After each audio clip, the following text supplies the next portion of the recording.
I studied speech pathology at UQ and I graduated at the end of 2018. What I would say to a new graduate who was considering applying for a job at Hear and Say was maybe a bit concerned about not having previous experience about working with a child with hearing loss is to not be.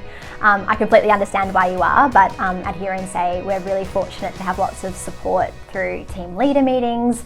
We have some additional training that goes on about learning to work with children with hearing loss.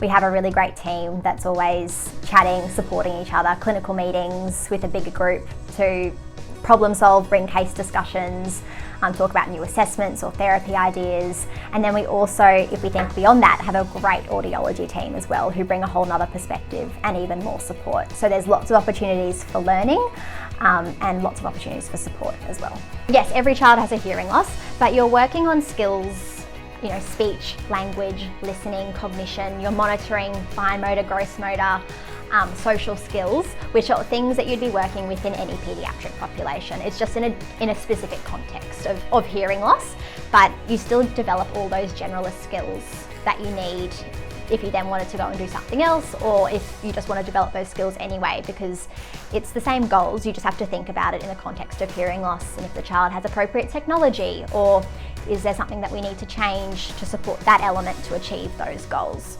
So yes, it's specific in that way, but all the underlying things are super relevant.